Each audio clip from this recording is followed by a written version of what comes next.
Berita selanjutnya, Polda Lampung gelar Operasi Zebra Krakatau 2021.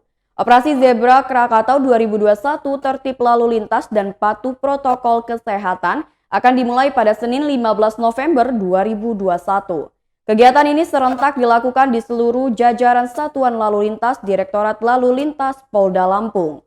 Direktur Ditlantas Polda Lampung Kombes Pol Raden Romdon Natakusuma mengatakan, pelaksanaan operasi kali ini bukan untuk melakukan tindak penilangan, namun lebih bersifat preventif dan preemptif atau menyampaikan imbauan tentang tertib lalu lintas dan menjaga protokol kesehatan.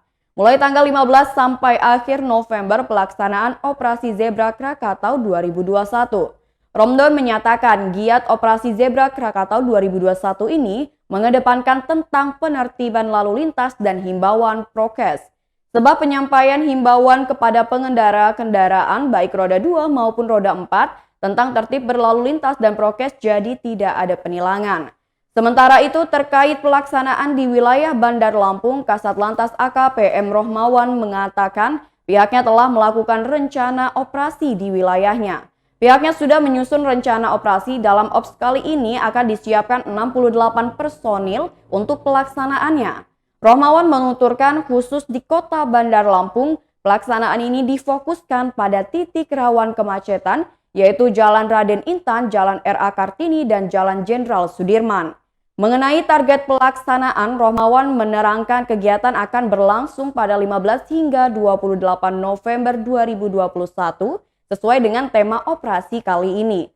Target operasi sesuai tema yaitu tertib berlalu lintas dan patuh protokol kesehatan. Menurutnya, penertiban ini juga untuk mengurangi kemacetan dalam rangka menciptakan ketertiban lalu lintas dan mengurangi penyebaran COVID-19. Soal ketertiban lalu lintas, lanjut Rohmawan, tidak diperkenankan untuk melakukan penilangan. Hanya saja, petugas boleh menghentikan pengendara yang secara kasat mata nampak melakukan pelanggaran-pelanggaran. Menurutnya, hal tersebut dilakukan hanya berupa peneguran dan peringatan bagi pengendara, supaya kedepannya dapat mematuhi aturan-aturan berlalu lintas. Tapi jika ada yang terlihat menggunakan ponsel saat berkendara atau tidak menggunakan helm, petugas boleh untuk memberhentikannya.